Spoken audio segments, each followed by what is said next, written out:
Look at the question on the screen. Question ऐसा है,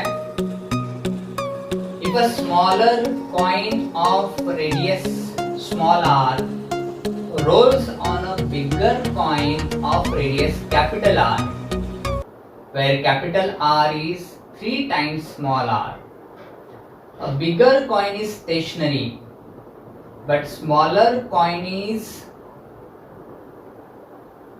rolling and purely rolling on a bigger coin.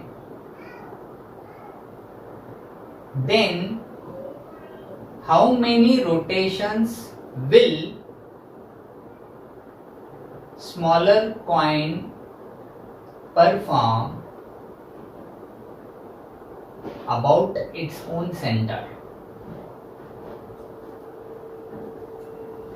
तो चलो देखो क्या है पजल। ऐसा बोल रहा है कि ये जो छोटी वाली कॉइन है इसकी रेडियस 3 टाइम्स करे तो बड़े वाले नीचे के कॉइन की रेडियस मिल जाती है। ये बड़ी वाली कॉइन रेस्ट है, रुके वाली है, और छोटे वाली कॉइन जो है वो मूविंग है। मूविंग है मतलब वो रोल हो रही है, रोल, इट इज रोलिंग। अब तुमको सवाल ये पूछा गया कि अब ये जो मूविंग कॉइन है, जो मूव हो रही है, इसको अगर मैं मूव कर रहा हूं तो मूव करने के बाद ये खुद के अराउंड भी रोटेट होगी, तो इसने खुद के अबाउट कितने चक्कर मारने पड़ेंगे, ऐसा ये सवाल है। कैपिटल आर है, स्मॉल 3r, और इसके ऑप्शंस में देता हूं। चलो ऑप्शंस यहाँ पे लिखता हूं। ए ऑप्शन ले लेंगे 1 रोटेशन, बी ले लेंगे 2, सी ले लेंगे 3, डी ले लेंगे 4 और ई ले लेंगे 5। तो कौन सा ऑप्शन करेक्ट है, ऐसा इसका सवाल है। अब इसको ना ऐसे सॉल्व करते बहुत सारे जन कि भाई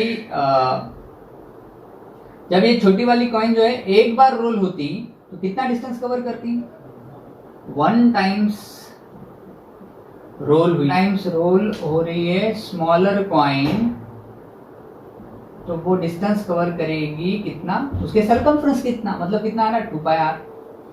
अच्छा, अब उसको टोटल डिस्टेंस कितना कवर करना है, देखो ये पूरा एक चक्कर मारने तक, उसको टोटल डिस्टेंस कवर कितना करना है, टोटल डिस्टेंस कवर करना है ये circumference of bigger circle, that is 2πr। देखो एक चक्कर मारने में ये 2π स्मॉल r डिस्टेंस कवर कर रही है और टोटल डिस्टेंस कवर करना है 2π इंटू कैपिटल R, तो टोटल revolutions it will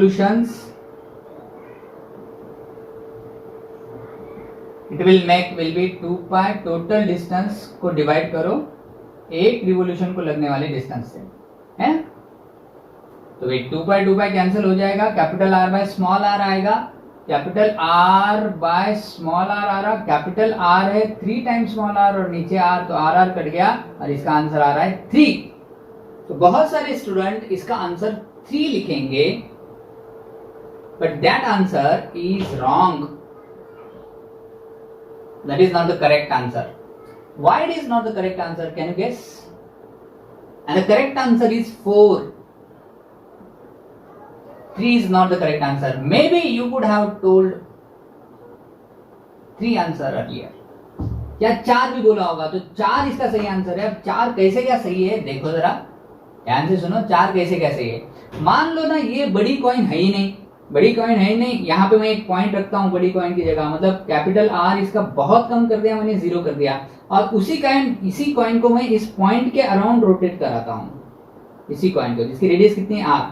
तो जब इस पॉइंट के अराउंड में इसको रोटेट कर रहा हूँ तो ये फिर से घूम के वहीं पे आए तक, इसकी रेडियस तो 0 है, फिर भी वो एक रिवोल्यूशन कंप्लीट करेगा, क्योंकि ये कॉइन ना ये सर्कल के अराउंड जब गोल घूम रही है ना, तो ये एक रिवोल्यूशन ऑटोमेटिक कंप्लीट कर रही है। ये बात याद रखें, जब भी ये कॉइन को हम गोल घुमा रहे हैं तो गोल घुमाने की वजह से एक रिवोल्यूशन हो ही रहा है उसका। फिर इसकी रेडियस कुछ भी रहने दो, कम रहने दो या ज्यादा रहने दो, इसकी रेडियस मैंने 0 भी कर दिया, ये बड़े वाले R की रेडियस मैंने 0 भी कर दिया, और इस पॉइंट के अबाउट भी इसको गोल घुमाया, तब भी इसका एक रिवोल्यूशन कंप्लीट होगा। तुम चेक करके देखो, है ना। सिर्फ एक पॉइंट लो, एक फिंगर का टिप लो या फिर एक निडल का टिप लो और तुम्हारी एक कॉइन रखो और उस कॉइन को गोल घुमाओ। अब वो निडल के टिप की तो रेडियस 0 है, अब 0 रेडियस ऊपर आए, कैपिटल R 0 है, तो 0 रिवोल्यूशन होना चाहिए, बट नहीं, क्योंकि हम वो गोल घुमा रहे इसलिए उसका एक रिवोल्यूशन होना लाजमी है। अच्छा, मतलब हम उस ऊपर वाले कॉइन को, इस कॉइन को, छोटी वाली कॉइन को गोल घुमा रहे, इसलिए उसका एक रिवोल्यूशन होना तो जरूरी है, अंदर की रेडियस कुछ भी हो। लेकिन अब अंदर की रेडियस बढ़ा रहे तो ये डिस्टेंस में भी उसको चलना पड़ेगा और रिवॉल्व होना पड़ेगा। तो इस डिस्टेंस पे चलते हुए कितने रिवोल्यूशन हो रही है उसके? 3। और फिर गोल घूम रही है इसलिए एक रिवोल्यूशन हो रहा है, तो टोटल रिवोल्यूशन कितने हो रहे हैं? 4। So this is what is the absolutely right reason and this is what is absolutely correct answer to this question. But भाई गलतफहमी में बहुत सारे जन 3 आंसर लिखते हैं। बहुत बार ये बहुत सारे कंपनियों के एंट्रेंस एग्जाम में, engineering entrance exam, sorry university के एंट्रेंस एग्जाम में भी, और कंपनीज जब एंट्रेंस एप्टीट्यूड टेस्ट लेती है, सॉफ्टवेयर इंजीनियरिंग की कंपनियां जब एप्टीट्यूड टेस्ट लेती है, उसमें भी बहुत बार पूछा है ये सवाल। तो इसको याद रखें, दिमाग में रखें, बहुत इंटरेस्टिंग सवाल है और बहुत इजी लगता फर्स्ट स्ट्रोक में, इसका आंसर 3 बोल देते, बट इसका सही आंसर है 4। ठीक है, so that's all I wanted to tell you, so will stop here, see you, bye.